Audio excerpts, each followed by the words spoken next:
Ritu and I went to the same university. He studied economics and I studied English, but we were in the same arts building. But that itself started off this whole wheel of films with Bombay artists, and they happened literally every year. And Rituparno, although he had the opportunity and he had been invited to go and work in Bombay, he could never do that. I mean, he was too grounded, a Calcutta boy, too grounded in his own lifestyle and in his own values to actually go and gel with the Bollywood culture. So he was terrified of cats, so he would pick up a big scene if there was a cat. And both Ajay and Abhishek would tease and have practical jokes, and it was great fun. And the fact that we have such incredibly good craftspeople in Kolkata who work for so little money. I mean, look at the set of Chokher Bali. Even Sanjay Leela Bansali refused to believe that this film was made in a particular budget and that it could look so beautiful. In my own life, I've seen not just Rituparno, but other wonderfully talented artists who have suffered greatly, really. But he seemed to be in a great hurry to change, to experiment, to do things without losing any more time. It was also a human being with many flaws and many vulnerabilities, and he was wicked, and he was loved gossip, and he could get angry on people, and he could be quite mean. But I think all of that would be forgiven because of the great artistic creativity that he had.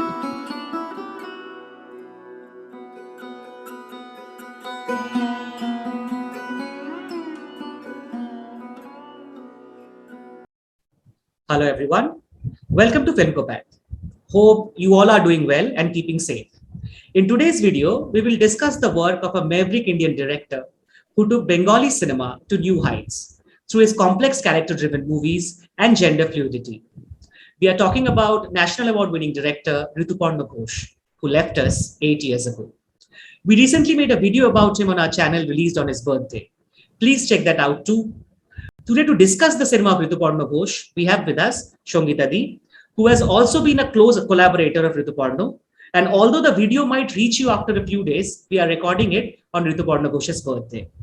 Sangeeta Datta is a writer, filmmaker, musician, and curator working between India and the UK. Her books on cinema include World Director Series, Sham Benegal, and the co-edited Rituparno Ghosh, Cinema, Gender, and Art, and Tagore, The World as His Nest.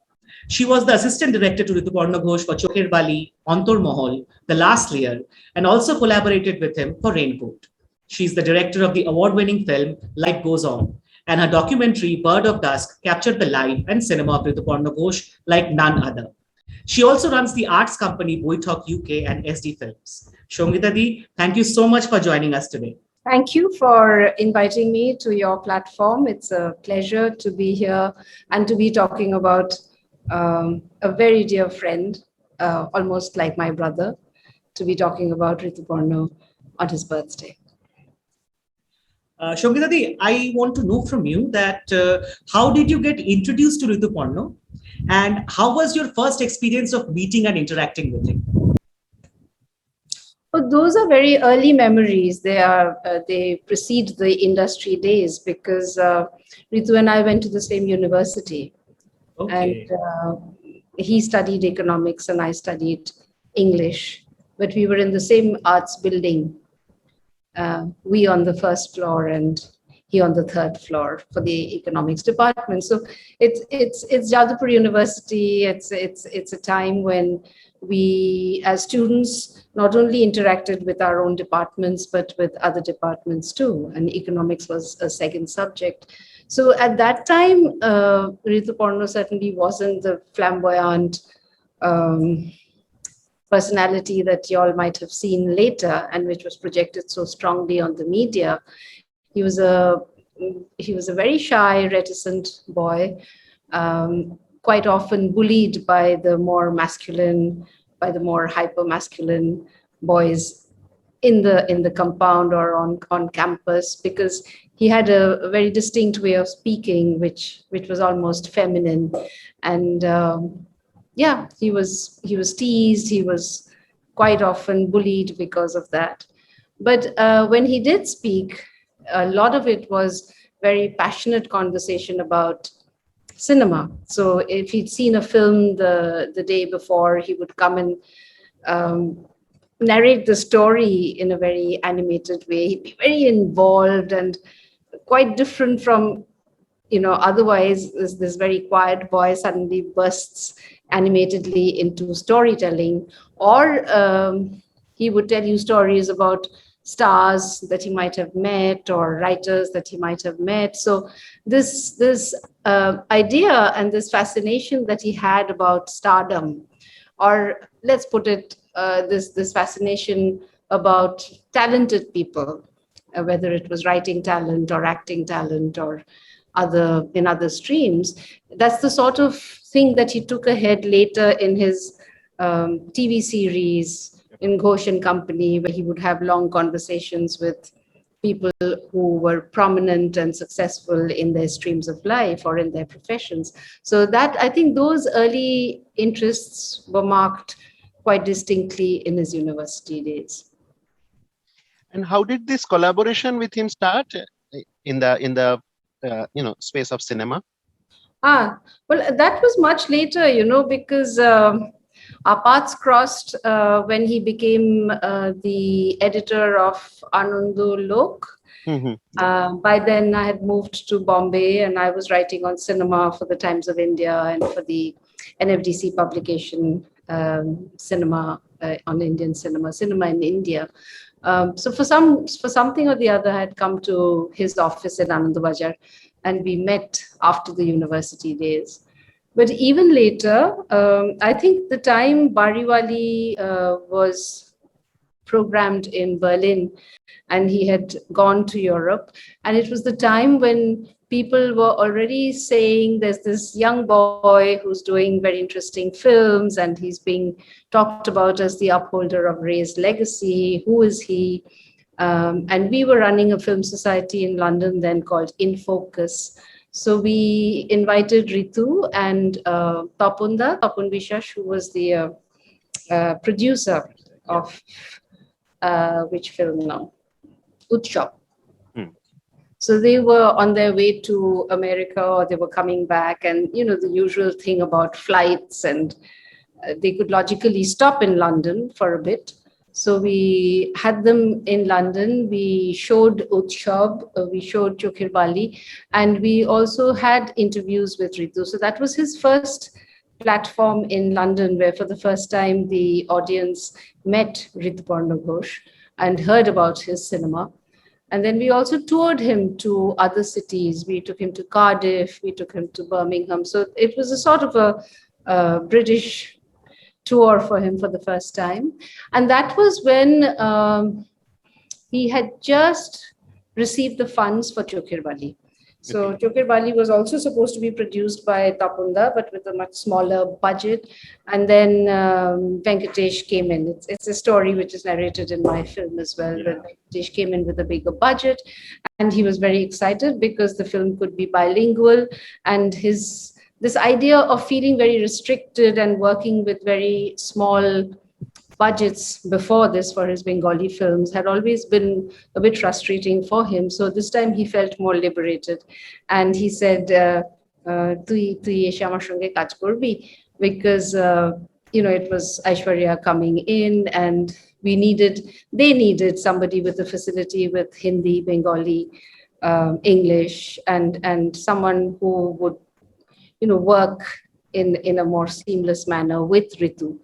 I think our rapport over many things was very smooth, and he felt that I could be comfortably, or he would be comfortably working with me. So I also found that very interesting, and both of us are very, very passionate about our interest in Tagore and about making Tagore more contemporary to our audiences. So an adaptation of Tagore, a dream that Ritu had for many, many years. This was his first script. He'd written it many years ago, and he had waited for a long time to make it. So when it was happening and I could see that my friend had this dream which was going to come true and how excited he was about it, I said yes to that.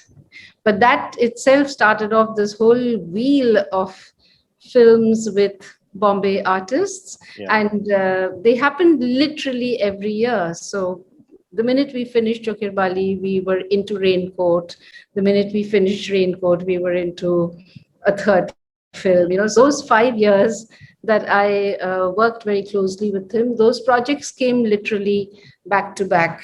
Finally, with the Last Lear, in which Amitabh Bachchan came. So it was also such an interesting time to see how the industry, how the Tollygunge industry slowly revived, how the studios which were falling apart, which were decrepit, which were really in uh, such a bad state, such a poor state of affairs, everything sort of picked itself up again, and there was a sort of regeneration. So, although it sounds like an overstatement, it's true that in those 5 or 6 years, what Ritu did to the industry, what his own writing talent and his growing reputation was also attracting this Bombay talent to come and work in Tollygunge, in where things were really very, very basic, very primitive in many ways, but they were coming on the strength of a script and the hope that they would be making a good film. And we saw aspects of these actors which we've never seen before or after. So it was a very exciting 5 or 6 years of collaboration. Yeah, that's a very interesting point you put, because we wanted to ask you about that. There's this school of thought where people kind of wonder, why did he want to have so many Bombay stars, film after film? That phase starting from say Chokher Bali. So was it about the budget and getting exposure to the so national audience, or it was also some kind of experimentation he used to do? Well, I think, to put it very fairly, if a filmmaker knows he has talent and a filmmaker has been making consistently good films, and national awards is just one side of it. It doesn't have to be everything, but it is an indicator that there was a filmmaker here who was making a difference, who was making people go back to the theaters to watch films, to really take them away from the small television screen to go and see films again on big screen. There were these sort of things which had started happening. And it's only fair that for a filmmaker who feels that he is worth his salt and can do even better, that he will cast his eyes towards Bollywood, or at least towards the Bombay film industry, where the budgets are bigger. If you have a vision which is bigger, then it's possible to even think that that can happen. And remember that Chokher Bali came very close on the heels of a film like Dev Das, which itself was so epic, and Sanjay Leela Right. Bhansali was doing a Sharat Chandra adaptation, taking it much more into the Bollywood vocabulary. But there was a possibility that you could bring classics back, literary classics back as adaptations. So at that time, if there was an opportunity for a filmmaker to have a bigger star and to get a bigger market, I think it's only fair that any filmmaker would want to do that. There's a lot of cynicism about why the film had to be bilingual, why Aishwarya, etc. But I think at one point that this is a chance that may not come again. And Right. Rituparno, although he had the opportunity and he had been invited to go and work in Bombay, he could never do that. I mean, he was too grounded, a Calcutta boy, too grounded in his own lifestyle and in his own values to actually go and gel with the Bollywood culture. So he would go once in a while, meet the stars. He was also editor of a film magazine, so he would go to do interviews, etc. But he would never really go and settle down in Bombay. So this reverse traffic of actually bringing them to Tollygunge to really make sure that his unit, his original unit, would be part of the films and his own industry would benefit as part of the films. I think there was a larger vision working. So people will always be cynical and critical, but this is how I think. And I was right there in the picture, in the big picture. So it's not an overstatement to see that things were changing quite dramatically. Right. As you said, Sangeeta Di, that you were a very close collaborator at that time when when Rituparno started working with Bollywood artists. So during that time when he first started, and even during those 4 or 5 years where you collaborated closely with him, how comfortable were the stars with the universe of Rituparno?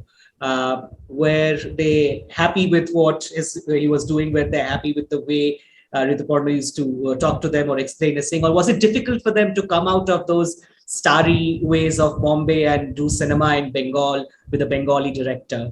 If you could share some experiences.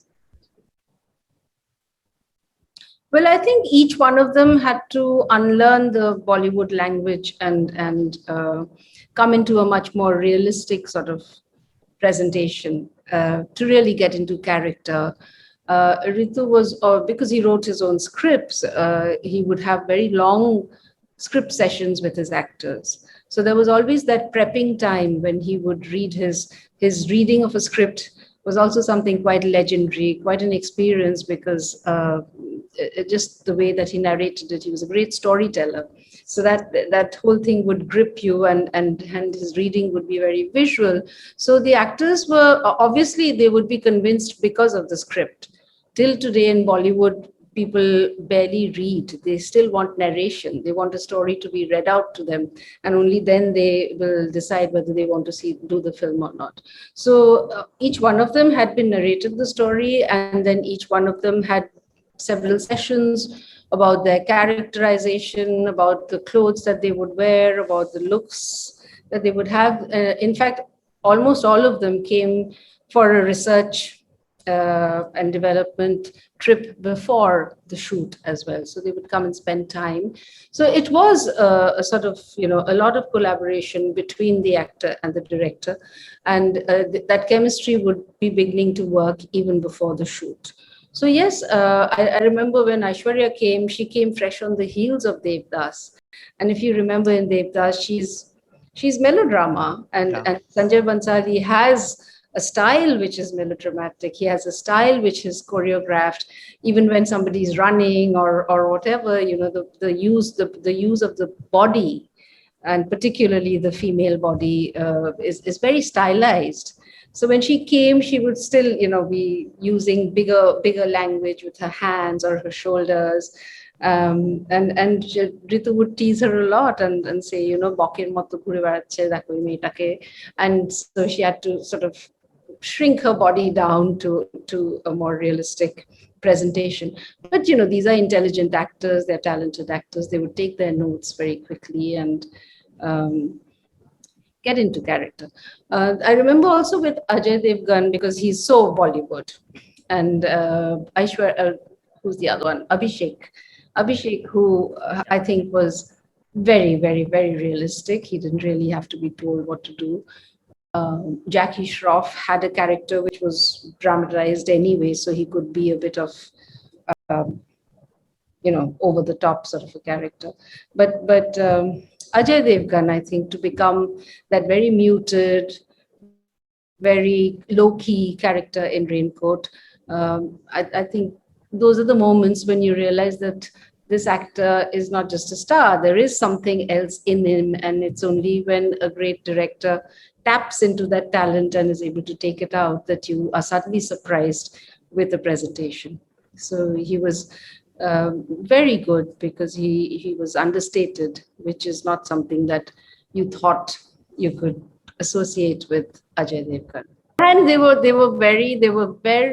great teasers, and very quickly they would find out what Ritu's vulnerabilities are, and if there was a cat on the set or something.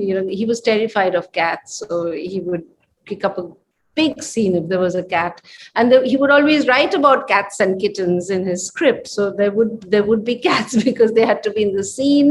But if they appeared on set, he would go into some complete traumatic situations. It was all very funny, and both Ajay and Abhishek would tease and have practical jokes, and it was great fun. It was great fun with all of them. I mean, Shubha Moharad has a subtext around cats, right? Yes. The cats and the kittens. Yeah. Another very interesting part of this, 5 years you are talking about where you collaborated with Rituparno is, films like Raincoat, Chokher Bali, Antarmahal, the set design. I mean, I understand that with Bollywood star came a bit of budget, extra budget, which the Bengali industry was not having. But say compared to a Devdas, the budget of a Devdas and Chokher Bali is so hugely different.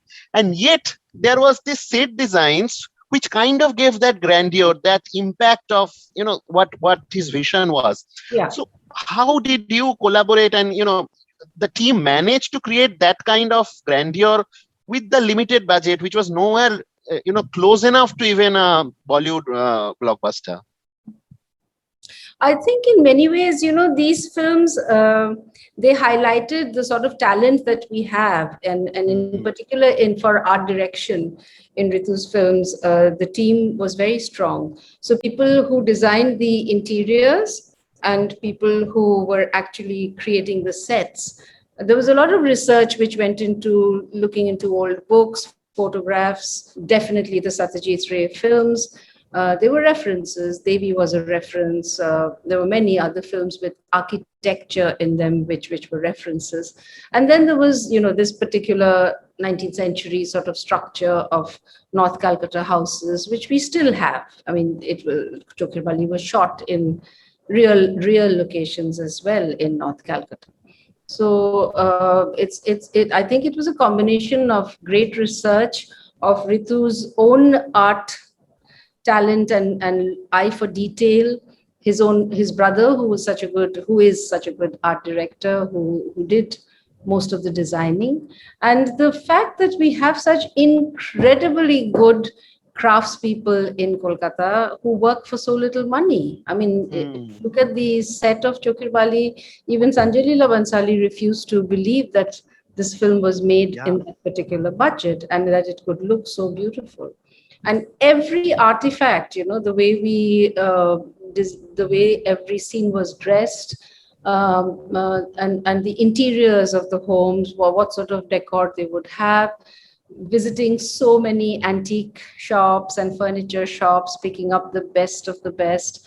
It really was a wonderful excavation of what Kolkata holds. And Kolkata really still holds wonderful treasures which are not catalogued, not kept properly.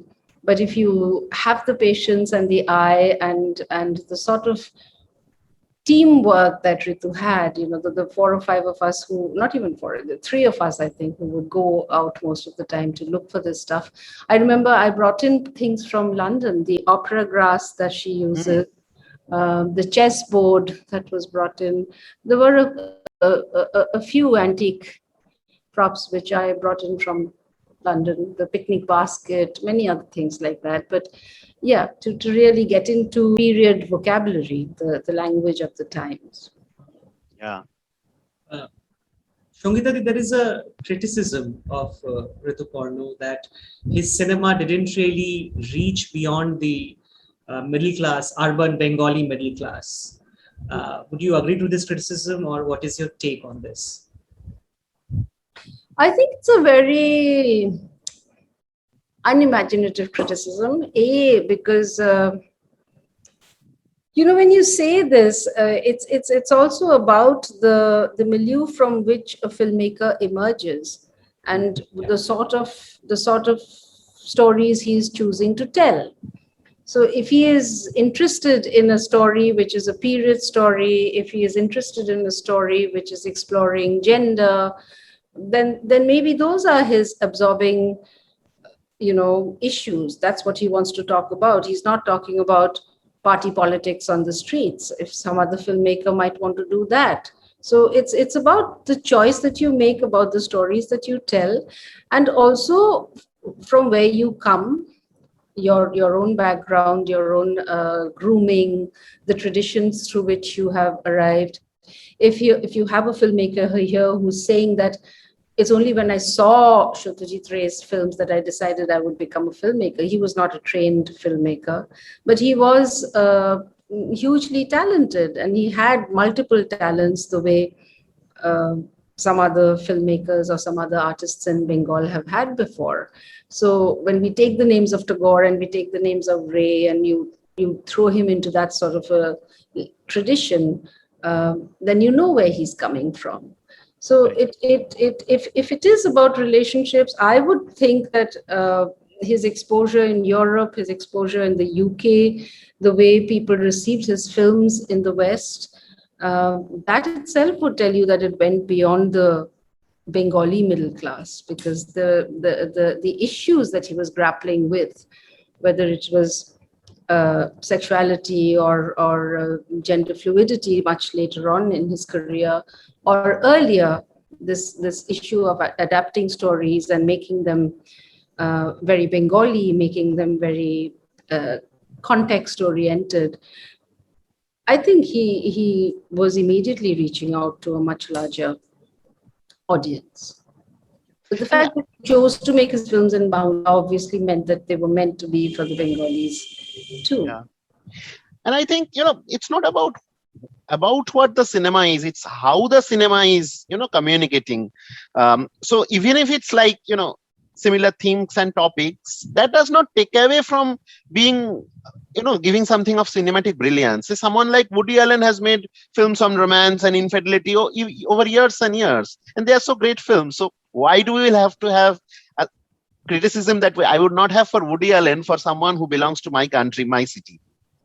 Absolutely. Well, I think for every filmmaker, and y'all are also with such exposure, international exposure about about cinema, the fact that if your story is grounded in a particular context and it is honestly grounded in that context, it will reach out to, with its truth, it will reach out to a Right. wider audience, and that's true of world cinema anywhere. Yeah. One thing, Sangeeta Di, about the first phase of Rituparno's filmmaking, even the phase you worked on, his leading ladies, it kind of seems, it's Rituparno at the back. The way the negotiations happen, the way, there's so many characters about forbidden desires, and also while he was painting, say, the character, when the screenplay is happening, did you ever had a conversation, or there were some discussions that you used to have of how these characterizations were brought into the films? Yes, I think the issues that he was struggling with himself had a lot to do with the way characters were written, particularly the fascination with Chokher Bali and illicit love or transgressive love. On one hand, I think it's fantastic, and this is not just Ritu, it is Tagore's story, which is telling you that you can play around with the idea of a widow's sexuality. I mean, somebody who's supposed to become asexual the minute your husband dies and you wear a white sari, that there's much more to a character beyond that. To play around with a woman who's educated, who's a thinking woman, who is witty, to have a conversation with the men, at par with them, to have another foil to her, with the other female character who is not educated but who's beautiful, who's married and she is not. So you're constantly playing off somebody who has everything and the other one who desires that life.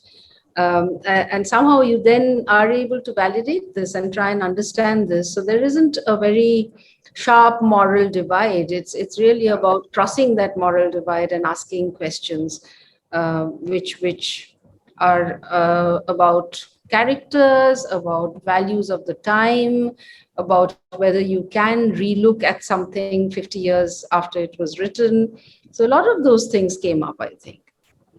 It's very interesting that in Bariwali, where it's about a spinster and her yearning, they are actually also putting Chokher Bali being shot in her household, which is about a widow and her yearning. Yes. So it's so interesting that the way he puts, those people for whom there's no voice to talk about, as used to be in our society only a few years back. Mm-hmm. Yeah, very true. But I think at that point when he was writing Bariwali, the uppermost thought in his mind was, I'll never get to make Chokher Bali. So let's at least use it as a scene. Okay. He already had the script, but he was not getting the money to make it. So it was much more about, I'm not going to ever be able to make it, so let's at least make one scene here, sort of thing. But there's this trope about the widow, the trope about the single woman, the spinster, again, as you said, somebody who's not married, somebody who had dreams which were squash, the beautiful wedding songs, everything which is almost seductive in a way, taking you to this idea of heightened desire. Yes, in many ways, I think it was articulating hidden desires and hidden, why hidden, really thwarted ways of not being able to express who he actually was, or what his own desires or loves were. So if you look back now, it's 7 years, and in those, earlier this evening we were talking about this, that within the last 5 years, within the Bengali context or the Indian context, the whole debate about sexuality and third gender has become so much more validated and so much more open. Young teenagers can talk about this with their parents, and it's just become something else. But in my own life, I've seen not just Rituparno, but other wonderfully talented artists who have suffered greatly, really, really. They've had a very hard time because they took so long to come out with themselves. It's sad when you think about it. In more than a few films, we have seen, like in Badiwali or The Last Lear or Shubho Murad for that matter, there's a commentary against this stoneheartedness of the film industry. Do you think he felt that in real? Stoneheartedness of the film industry. I think there was a lot of it. A, when he was struggling. B, even when he became successful, there were very few people to really say that he was doing very well as a filmmaker. There were many others. As you said, there was this criticism about only making bourgeois cinema or making cinema for the middle class, cinema not really reaching out, why these sort of urban stories, etc., etc. So I think he knew that there were not too many friends that he had in the industry. But at the same time, people who were writers, people who were senior directors, they all held him in great affection. And he knew that those relationships, I think, worked very well. One of the very interesting, observations or comments that I got from your documentary, and it was from Aparna Sen, that she was saying that during 19 April, Rituparno actually wanted her to kind of set up the room for the character. Yeah. She was asking her, you set up the room of how, Sarojini's room will be. So is it something that used to occur regularly, that he wants his work, actors to come and help around the directions or the set design and things like that? I think his relationship with with Aparna is a very close relationship. Yeah. And he had learned a lot about interior decor, etc., from Aparna as well. Okay. So in real life, things like how to lay a table, or the fact, when you put out your napkins and have a perfectly arranged table, what does it look like? There were all these things that he had learned from Reenadi. So he had enough confidence to tell her that you dress this room up the way you would like to. It also meant that it was allowing her to enter into character. But I think even before this, Rishida had done this in his films. He would ask Jayadi to do up the room, to organize the cupboard the way she would like to do it. And that would be one way of entering into character as well. Right. Yeah, that's a very interesting point you mentioned, because I was hearing Aparna Sen also telling the same in the documentary, that Rituparno wanted to be very much like me. Yeah. And that kind of comes out in the characters, say in Titli or 19 April as well. That's really interesting. And there are so many interesting things in the documentary. So please, Sangeeta, if you can tell us, at any point of time on OTT or anywhere in the city or in the country where Bird of Dusk is being screened. So we'll really want to share that with our audience so that they get an opportunity to watch it. Yeah, I keep getting requests and messages from people I don't know, literally from all over the world, who still haven't seen the film, although the film has traveled very widely and has won awards. But Yeah, I'm hoping very soon people will be able to see it on OTT. Oh, that's great. Uh, let's talk about the last phase of his work where he was actually coming out also in real, with his queer identity, and then Arekti Premier Golpo happened, and we hear Kaushik Ganguly say in the documentary that the person was changing every day. Yeah. So, for likes of you, who is not only a collaborator in professional space, also a personal friend. So, what was this transition for, likes of you, who is, seeing a different person, and now this person is changing, the interactions, the experiences? Was it very unique for you all? Um, yeah, we must remember that the last film that I worked with him was the film on Tagore's life. So Yeah. it was more or less around this time. Okay. It fits into the last phase. And what was happening at this point was his idea about characters, or his ideas that he wanted to put into his story, had a lot to do with himself, with his own life, and Yes. how he wanted to change things. Two things which would strike me a lot. One, that he seemed to be in a great hurry to change, to experiment, to do things without losing any more time. It was almost as if, now that I have told you my story, I Mm. want to get on with it very quickly. And for people like us who were very close to him, I remember just having a great sense of concern for his health, and even for the fact that he was living alone, and how all this can have negative impacts as well on his health. He was diabetic, as all of you know, and Mm. his health was not good at all at that time. I remember very early in the morning we would be on the sets, and he would quite often say that, I'm running out of time. I'm running out of time, and it was very foreboding, but almost as if he knew that there was very little time to pack in a lot to be done, which he did at the end, Yeah. very quickly and very beautifully. But yeah, I think the largest concern for me was his health and how this was going to impact him.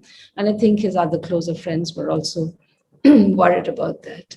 Whereas on the other hand, the media and every other way, um, there was a great deal of sensational Mm. news around Rituparno every day, all the time, which made people overlook what was actually happening to the man. Shogita, what led you to make Bird of Dusk? Arup talked about Bird of Dusk, and a lot of us would like to watch it in the future. But what was your motivation to start making a film, a documentary, The Bird of Dusk? I think when we lost Ritu, it was such a big vacuum. Sorry, it wasn't just about collaborating on films. It was a friendship that we had across the seas, across thousands of miles. Quite often, it would happen that very early in the morning, for me over there, the phone would ring, and he would call up saying, I've written this, you have to listen to this, let me read it for you. But he's forgotten it's 4 o'clock in London, and it's 8:30 over here, or whatever. So, or if I had something to ask him, I would immediately pick up the phone and we talk. So it really wasn't just about things to do with the films that we worked in, but about many other things, many plans that we had for future productions, for stage productions, some scripts that we were talking with, sort of hitting off with each other. So I just felt a huge vacuum at that time, just as everyone else in his unit must have felt. One reason that he made films so back to back, I used to ask him, why don't you take some rest, take a break, take a holiday? And he would say, oh, then what will happen to my unit? I have 80 people or 50 people looking at me for their income, for their money. So I just have to get on with it. I have to finish a film and get into another one. So that restlessness that he had was really also to do with that sense of responsibility about a larger family. And indeed, his unit was like a family. So I think what was happening at that time, a lot of younger people in the city also who looked at Ritu as a sort of cultural icon, as a sort of inspiration, they were very upset. I have two younger academic friends, Rohit Das Gupta, Kaustav Bakshi. They were distraught. One knew Ritu, one didn't even know Ritu very well, but they were distraught. They were just very, very upset. And so we really put our heads together and said, let's write this book. And so we wrote a book which was published by Routledge on Rituparno, a set of essays which were commissioned by younger academics. And I think it's a brilliant piece of work. It's cinema agenda, the book on cinema and gender, and Rituparno Ghosh. So that took, I think, after losing Ritu, in the next 3 or 4 months, we triggered off the book, and the book was complete. And by then, I knew that I wanted to make this film. So by the time we got our prep together, and I spoke to various people, and everyone came forward, or most people came forward with a lot of goodwill, we then went into the making of the film, really, because I think his story had to be told. And I think his autobiographical extracts in first person, a book that he wrote called First Person, will remain as some of the best narrative literature that we have in contemporary Bengali. And so that became the spine for my film. I used his own writing in the first person voice. And today, when you watch the film, it's even more poignant because now Shomitrada has gone away, and he read many of those passages in the film. There are many reasons why. I also felt looking at the city of Kolkata it's almost indivisible from Rituparno, because for him his canvas was the city most of the time. And for me, it became a sort of discovery of the city once more, to tell Ritu's story. That's right. I mean, his films are like 90s to 2010, 2015, even now. If we want to talk about an archive of the city, we might go back to Rituparno's films and see what society was like in this phase of the city in this time. So What according to you is or would be the legacy of Rituparno Ghosh, the director? Oh, there'd be a huge legacy to take forward. But I think it's interesting to see younger filmmakers who are evidently influenced by Ritu, whether they were part of his unit or whether they just learned larger lessons in cinematic language. Ritu's influence is quite strong. I think it's that combination of a sort of literary cinematic Bengali narrative or narrative style in cinema that Ritu did inherit from Satyajit Ray, Aparna Sen, that lineage, that gharana, and detailing characters, placing them in a certain historical context or a social context, to be able to use architecture, interior design, to use the mise en scène. All of that, I think, these are lessons which younger directors must have absorbed. A lot of this has also gone into TV, because it's the sort of long serials that we have now in television and the middle class stories. What happens is that you pick up a beautiful wooden 4-poster bed and you make your room look like Rituparno's scene, but nothing else is happening there. So then it doesn't work. I think that's one problem, and from there a lot of people think Rituparno to be responsible, but what came organically to him, that conversation between two characters with a short composition came organically to him. But there's a lot of replication efforts being put which does not come organically, which is neither a good tribute to him and puts him into, I don't know, people for no reason go back to him and saying, it started here. Yeah, I think it is just a sort of cosmetic Yeah. presentation of decor or interior, but that organic way of being able to put history and culture and architecture and design, as I said, to put all that together, the sort of attention that he gave to costume, the way we would really put costumes together for the lead characters. I don't think they were separate categories. These were also organically put together. And his lead unit, his head of the departments, they understood the language that he wanted. And it all came together that way, because I think Ritu himself has said this several times, that filmmaking is teamwork. Filmmaking is about bringing people together who understand the vision and then who move towards making that vision real. Right. Another thing, Sangeeta, that's what my realization is, and wanted to share with the audience as well. When I watched your documentary, I understood that there is a good print of Shubha Maharaj, there is a good print of Baribali, there's a good print of Dahon.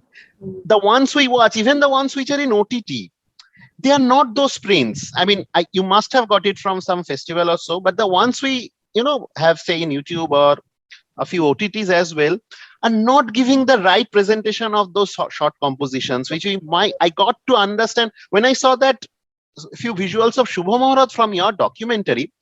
There is this kind of a print available for this film. It's a shame if you're seeing poor quality cinema, because he wanted his films to look beautiful, and they did. And Obik's camera and Orko's editing, I think it's just a bit of urban legend now, having these collaborators together who really made brilliant cinema. I would want to end with a difficult question for you, Sangeeta Di. One I would not like to answer. What would you consider your favorite film of Rituparno? Well, I wasn't waiting for this one. I think in many ways, Utshav is a great favorite. Chokher Bali, simply for the reason that the excitement that we all enjoyed making that film together, for my own involvement in it, I think Chokher Bali is a great favorite for the lessons that we learned in that big filmmaking. And although it isn't his direction, but Arikti Premier Golpo has a very special place in my heart. Absolutely. Your documentary name comes from there, and that first portion of the documentary where you have these visuals from Arikti Premier Golpo. Now that I watch in this documentary, it gives so much different meaning that you have put. True. Thank you so much for that. Pakhi was not just about the film. My point was to really remind people of what a great appreciation of art Ritu had, because his parents were both visual artists. They came from the Government College of Art, and he understood art, and he understood the history of art very, very well, very brilliantly. So that whole story of Avanindranath's painting, and how also what you actually see with your physical eyes does not transform into art. So when he's painting, he's not painting a valley with lights in it. He's painting a golden bird of dusk. Right. So it's the idea that an artist has an experience, but it transforms into something else when he makes it art. And Ritu was doing that all the time. Right. Sangeeta Di, this was such an enlightening discussion with you. And really, when we think back about Rituparno, we really think about the honesty with which he made his films and what we got to see on the screen and feel. And of course, we will remember the legacy of Rituparno Ghosh. Of course, one of the parts of it is your documentary, which will always be there. And we will remember with the change he brought around the discussions, not only in cinema, but in the Bengali society with his cinema. Thank you so much, Sangeeta Di, for joining us today for this wonderful conversation. Thank you for having me here. I also don't want to end with the idea that we are idolizing Rituparno Ghosh. He was also a human being with many, many flaws and many vulnerabilities, and he was wicked, and he was loved gossip, and he could get angry on people, and he could be quite mean. But I think all of that would be forgiven because of the great artistic creativity that he had. And I really, I was very surprised, and then I was so happy that you actually put that part in the documentary as well. There's a part where Sharmila Chegar says, I did not want that controversy to be brought in. So yes, you frame him as a human being and not someone on the pedestal that we generally do with say biopics or documentaries. So that's really great of you to do that way. No, because we've seen him at such close quarters, Yes. and all human beings have to be represented as human beings. So, yeah, there were many things which were wrong with him, and why not? That makes a character more interesting. Right. Thank you so much, Sangeeta Di, for this Thank you, discussion. Sangeeta Di. Thank you. It was a pleasure. It was a pleasure.